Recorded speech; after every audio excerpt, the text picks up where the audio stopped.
Nonsense. Nonsense. Grandmas were the best hunters of the village? Gender equality 2,500,000 years ago, ladies and gentlemen. Gender equality, yeah, all these Stone Age men, they were all like, oh yeah, women are equal to us, and we were a very egalitarian species for millions of years. In many ways, she is absolutely delusional. Why did you click? Why did you click? Okay, let me start with a disclaimer. Okay, I'm gonna do a disclaimer. It's gonna fail miserably, but man's gotta try. All right. So every time on this channel I have spoken about women, WOM, yeah, that women, particularly in classical antiquity, ancient times, it's always a topic that, shall we say, ruffles some feathers. People can be very polarizing. Yeah, when it comes to women. And at the end of the day, you know what I promised on this channel? I told you, if it's nonsense, I'll debunk it. Can be from left, right, up, down, middle, whatever. Now, for those who don't know, I've recently made a few videos about specifically women warriors in the past, which were a thing.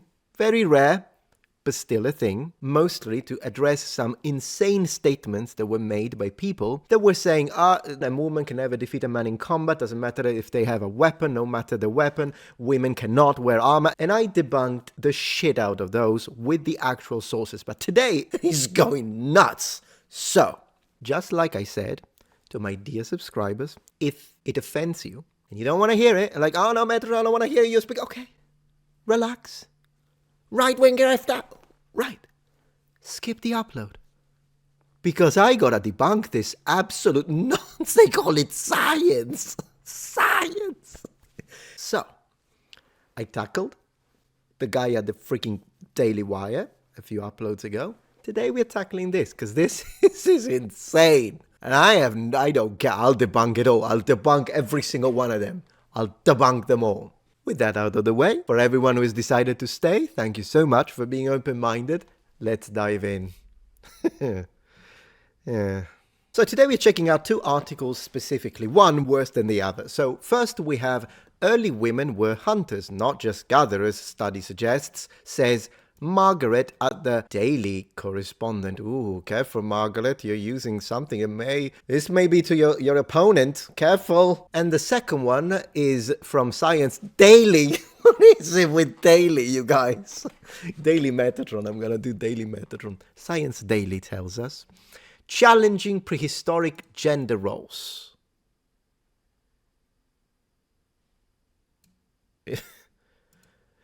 The what, sorry? Research finds that women were hunters, too. Right. So that's what we're dealing with today. And you may be like, oh, but Metatron, why am I even wearing this? It's not like I'm watching something. So after having seen these headlines, you might think, well, Metatron, but maybe, what's wrong with that? I mean, yeah, prehistorical times, we always have this idea of, men are hunters and women are gatherers, but maybe some women didn't help in the hunting, if there was a particular situation. And why not? I mean, if, the freaking bow and arrows were created in the Mesolithic era already, so maybe if you give a bow and arrow, you're going against a deer forever. I mean, why not? And I get it. If that were the case, if that were the case, I wouldn't make a video about it. You have no idea what's written in here. You have no idea. But I can tell you this much. Source, University of Delaware. Well, University of Delaware, you need a new sector dedicated to biology. Because the stuff that is written here, yeah, maybe demolish anthropology too. Gotta replace that. Let's start with the least problematic one and then we jump in the other. Regardless of maternal status, women hunted in almost 80% of recent and present-day foraging societies in a new study. Notice the word recent and present day. I'll get back to that in a second. Subtitle. Women in foraging societies may have been just as skillful hunters as men were, but researchers have historically dismissed their hunting contributions. Right, a lot to unpack here. I'm a little skeptical about this statement here, but I want to at least read the first paragraph. But as we reach the part where it justifies the second half of this, you'll see how nuts this is. People have long said that in prehistoric foraging societies, labor was divided by gender. Women gathered and men hunted. But now, a new study adds to the growing body of work challenging this idea, suggesting that prehistoric women were just as skilled at killing game as men were. Now, the reason why I'm a little skeptical about this specifically, it's a comparison of equivalence. Women were just as skilled at killing game as men were. I'm a little skeptical about this. Now, given hunting is a massive umbrella term, it's a very broad item of discussion. Are we talking about hunting hares, rabbit, deer, mammoth? Things may change a lot when it comes to that, and different skills may come into place, not to mention sexual dimorphism, of course, which I will talk about later on this video. Yeah, they challenged that one too. I know. But in general, specifically, the maternal status would absolutely be one of the reasons why I would think that not only women wouldn't be as engaged in hunting particularly dangerous game as men would be, because one, they are extremely valuable to a society. I'll dive into this in a second. And two, when they are pregnant, at least for 9 months, they're not going to be able to do it. So men have an extra 9 months to train. And before anyone says, well, why not? A woman, even if she's pregnant, she can do it. Well, first, I don't think that a man would have been happy with that, considering the obvious risks involved. Second, the last 3 months, yeah, never mind. But even the first 3 months, I'm told by pregnant women that they can be really difficult with all the morning nausea and everything. So there is all of that.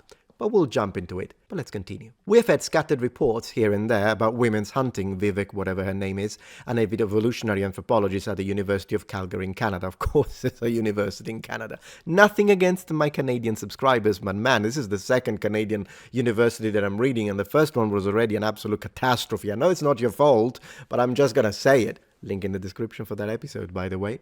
Who was not involved with the research who was not involved, so not involved with the research. But the new research pulls a lot of these strings together. In the paper, published Wednesday in the Journal of PLOS One, a team of international researchers identified 391 foraging societies across the world from the 1800s to present day.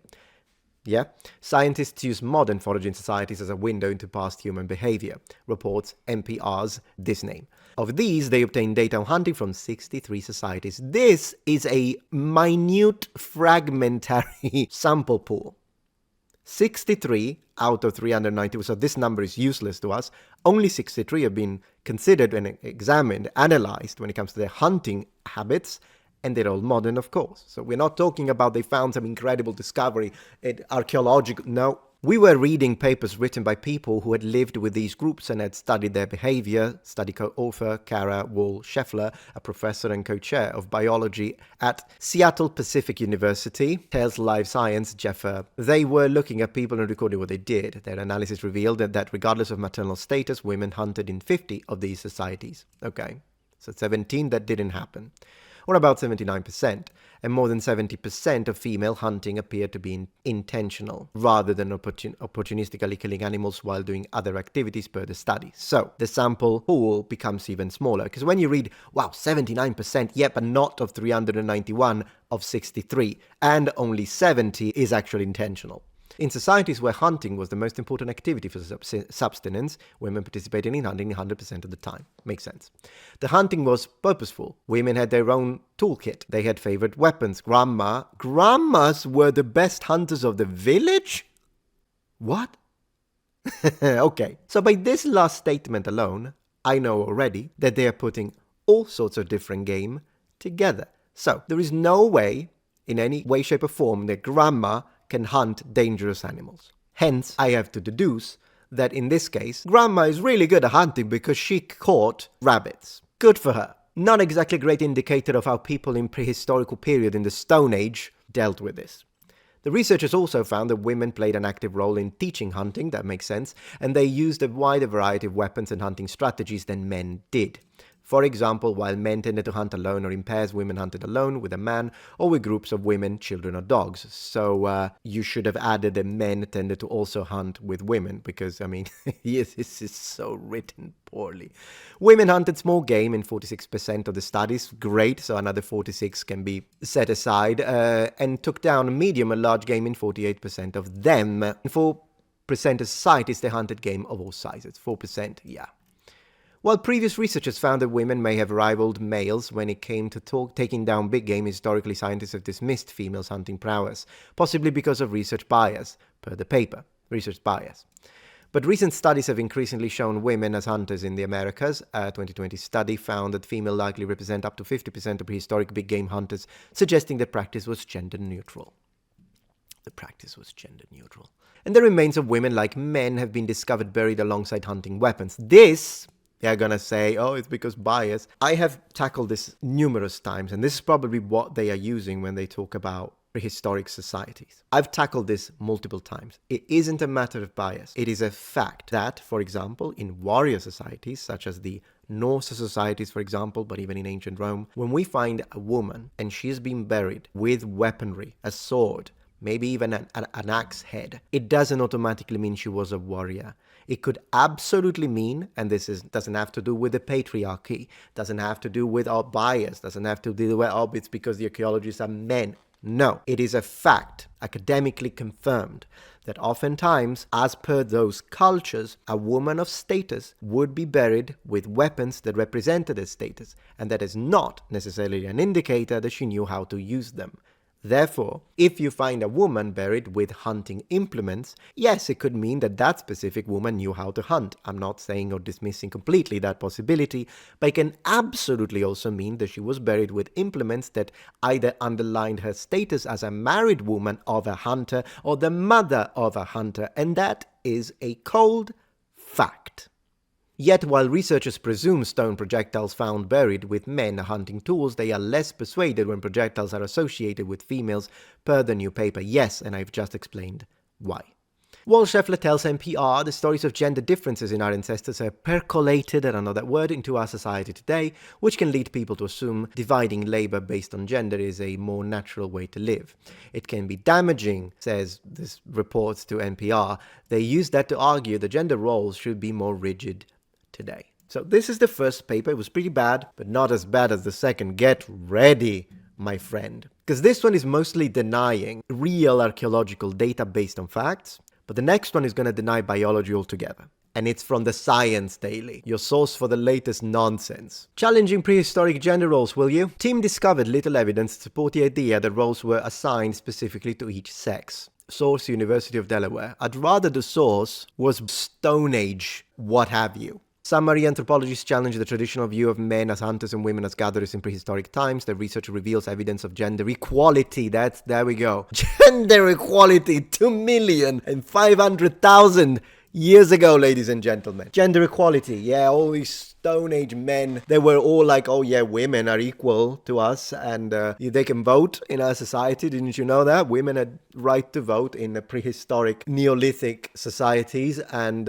welcome to my life. The study sheds light on the gender bias in past research and calls for a more nuanced understanding of prehistoric gender roles. It's a familiar story to many of us in prehistoric times. Men were hunters and women were gatherers. Women were not physically capable of hunting because their anatomy was different from men. Hold on a minute. Women can be physically capable of hunting. Absolutely they can. I still doubt that a lot of tribes would risk their women hunting, but in some situations I'm sure that they did help the men hunting. Definitely not the pregnant ones, definitely not the young ones, but their anatomy is different. That's a fact. And I know what you're thinking right now. You think, oh, Metron, you're being pedantic. They're not actually saying, no, they're saying it because you'll find it down this study. That's exactly what they're saying. No physical, anatomical, biological difference. And because men were hunters, they drove human evolution. I'm not sure who would state this. At the end of the day, human evolution was driven, losing my English, was driven by humans. That's what I would say. I wouldn't make it about sex. These people are fixated, but that story is not true, according to research by University of Delaware anthropology professor Sarah Lacey, which was recently published in Scientific American and in 2 papers in the journal American Anthropologist. Sorry that I attacked Canadians. Apparently, your American cousins are Yeah, again, not all Americans have the Metatron, I'm joking.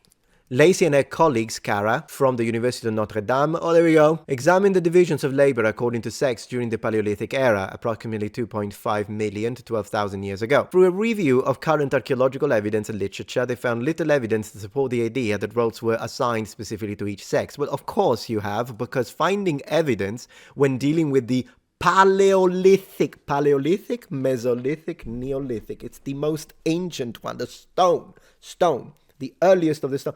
Finding data about something specific as this is extremely difficult. Also because, it's prehistoric, which means before history, which means before they wrote down and told us how they did things. Perhaps iconography, paintings, murals, material goods, but they're not going to write because it's prehistory. Absence of evidence is not evidence of absence. The team also looked at female physiology and found that women were not only physically capable of being hunters, sure, but that there is little evidence to support that they were not hunting. Once again, absence of evidence is not evidence of absence. I don't know how I need to explain that to a university.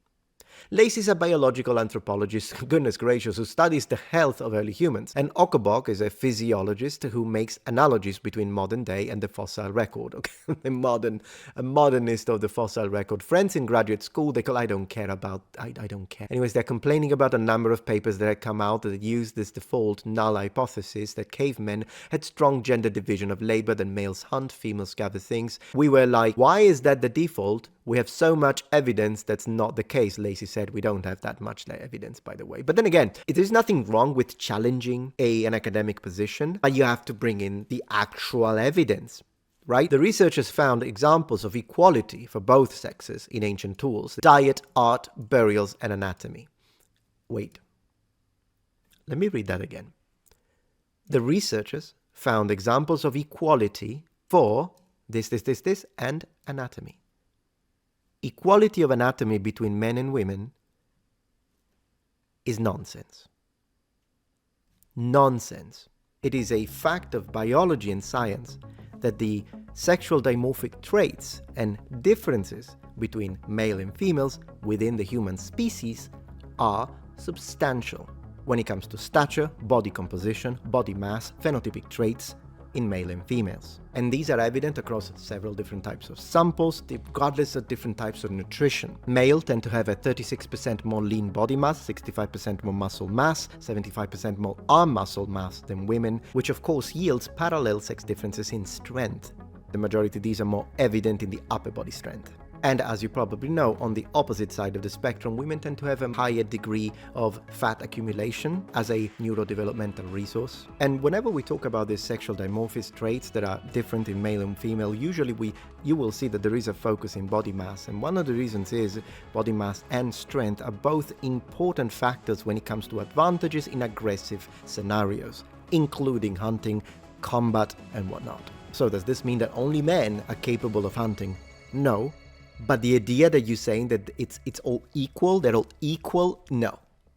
Absolutely not. There isn't physiological equality between the sexes. Having illustrated this middle school fact, it is only logical to understand that then it will be a higher percentage of men that will engage in hunting than women. That, of course, doesn't mean that no woman has ever engaged in hunting in the history of mankind. I'm not saying that, because I'm not an idiot. And it's absolutely possible that in dire situations, villages that maybe had lost a certain number of men would have to resort to more women being risked. That's another point I want to make in hunting parties. And then, of course, there are cultural situations, like I mentioned in my video on women warriors, cultures such as the Ayazidis or other Indo-Iranian people of the steppes. They did have a higher number of women that were trained in combat. Those would be isolated cases, so isolated tribes, but of course something like that could have happened in some areas of the world, which is one of the reasons why taking a little sample of 60 people in the modern era means nothing when it comes to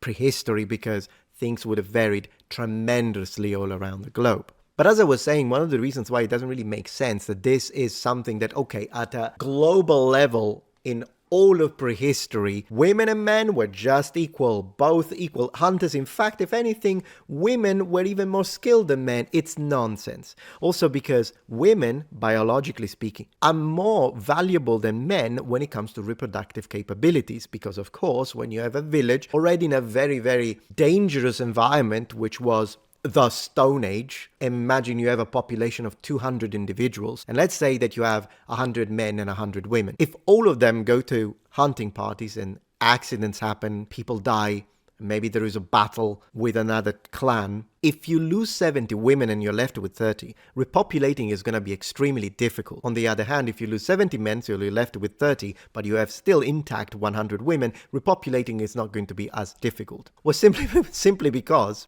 one man can have 10 women pregnant. But on the opposite side, if you have 10 men and only one woman available, it's still one child every 9 months. Not to mention, if you have one woman available and 10 men, 5 of those are going to be dead because they're going to bash each other in the head for the woman. Can we be realistic about this? What about pregnant women? What about elderly women? What about very young girls? I mean, all of these are not going to join into hunting parties. So this whole situation is, people found things in the past and they just automatically gendered them male and didn't acknowledge the fact that everyone we found in the past as these markers, whether in their bones or in their stone tools that are being placed in their burials. Once again, the burial thing, I've already addressed it, and the fact that they're being very disingenuous because they know exactly how that works culture by culture. We can't really tell who made what, right? We can't say, oh, only males flint knap, because there is no signature left on the stone tools that tells us who made it, Lacey said, referring to the method by which stone tools were made. But from what evidence we do have, there appears to be almost no sex differences in roles. I disagree. The team also examines the question of whether anatomical and physiological differences between men and women prevented women from hunting. Well, you said they were equal a second ago anatomically, so let's see how you're going to justify that. They found that men have an advantage over women in activities requiring speed and power, yes, such as sprinting and throwing, but that women have an advantage over men in activities requiring endurance, such as running. Both sets of activities were essential to hunting in ancient times. Now, throwing and power and speed are more important in hunting, particularly this period hunting. I'm not talking about modern hunting with a gun. I'm talking, you need to throw that spear. Running is also important, but then again, these are clearly more important aspects. She's being biased. The team highlighted the role of the hormone estrogen, which is more prominent in women than men, yes, as a key component in conferring that advantage. Estrogen can increase fat metabolism, which gives muscles a longer-lasting energy source and can regulate muscle breakdown, preventing muscle from wearing down. Scientists have traced estrogen receptors, proteins that direct the hormone to the right place in the body back to 600 million years ago. When we take a deeper look at the anatomy and the modern physiology and then actually look at the skeletal remains of ancient people, there is no difference in trauma patterns between males and females. That's anecdotal, because they are doing the same activities, Lacey said. During the Paleolithic era, most people lived in small groups. To Lacey, the idea that only part of the group would hunt didn't make sense. You live in such a small society, it doesn't have to make sense to you. It doesn't have to make sense to you. That is a massive logical fallacy, actually, that I see a lot of people say. Even when we talk about, like, wearing armor, for example, in medieval period, and then you see that there are some knights that are fighting with the visor up, and people are like, oh, that doesn't make sense. I wouldn't do that because I wouldn't put at risk. Oh, you wouldn't do that, but a medieval knight is not you, and their level of approach to risk is completely different. This is a similar situation when it comes to, like, really thick padding under armor, which is, I mean, yeah, that they did have a certain level of padding under armor, but it wasn't as padded as, say, modern-day combat medieval sports. And then people say, but that doesn't make sense because I wouldn't want to risk it. You wouldn't want to risk it, but you're not a medieval knight, you muppet. So once again, using what you feel comfortable with, or what you would do as a modern individual, in the majority of cases is going to lead you astray when it comes to interpretation of the ancient past, particularly 2.5 freaking million years ago, or 12,000 years ago, if you really want to go to the end of the prehistoric age. Man the hunter, The theory of men as hunters and women as gatherers first gained notoriety in 1968 when anthropologists Richard B. Lee and Evan DeVore published Man the Hunter, a collection of scholarly papers presented at a symposium in 1966. The authors made the case that hunting advanced human evolution, or that's the part that gets them mad, by adding meat to prehistoric diets, contributing to the growth of bigger brains compared to our primate cousins. The authors assumed all hunters were male. So that's what pissed you off. Well, Lacey, it's stupid because even if there was a 100% divergent pattern behavior when it comes to what people were doing, well, okay, the men got the meat and the women cooked the meat. They would both be helping in the advance, even if that were the case. Not that I'm saying that it was, but I'm saying even if it were the case, well, both are contributing. You don't have, I think it's a fixation with modern academics particularly, that they have to say that women and men are absolutely identical. Women and men are great and skilled at the same things. And in fact, oftentimes they're going to say that women are better at doing things that we know for a fact that men tend to be better at doing. I don't understand that. Value is not determined by exact equality of skills. Men and women are both equally valuable, but in completely different ways. It is a fact biologically, it is a fact societally, and even though I'm not going to say that every single item of diversion when it comes to what we are expected to do in our society comes directly from biology or science. Absolutely, some things are culturally driven, which is why we have some diversity when it comes to the different approaches to what women do. The Ayadzages I mentioned a second ago, or the populations of the steppes, or maybe even early Akkadian kingdoms. Still, this idea that, oh, this is so disrespectful, it's not. I know she didn't say that, but it's clearly what the problem is. The value of a woman is not calibrated onto how many male-like things she can do, and vice versa.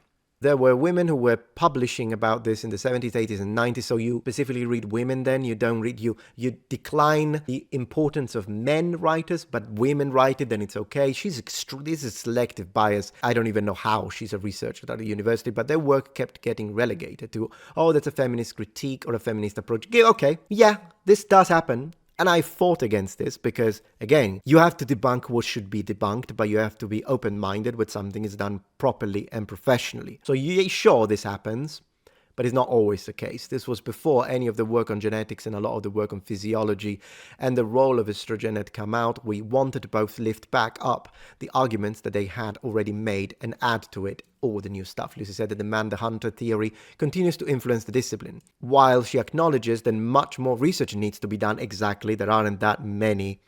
She's saying it like it's definitive proof. A lot of the stuff she's mentioning is anecdotal at best. About the lives of prehistoric people, especially women, she hopes her view that labor was divided among both sexes will become the default approach for research in the future. For 3 million years, male and female both participated in subsistence gathering for their community, and dependence on meat and hunting was driven by both sexes, Lacey said. It's not something that only men did, and that therefore male behavior drove evolution, she said. Again, she's really fixated on this one. What we take as de facto gender roles today are not inherent, do not characterize our ancestors. We were a very egalitarian species for millions of years. In many ways, she is absolutely delusional. But that, ladies and gentlemen, ends our review. So, I hope I didn't increase your blood pressure too much. I absolutely understand if I did, but that's what we have to deal with today. Science Daily is a complete and utter lack of science, but it does publish daily, I suppose, so that part is accurate. Thank you very much for watching, and remember, the Metatron has spread his wings. Goodbye.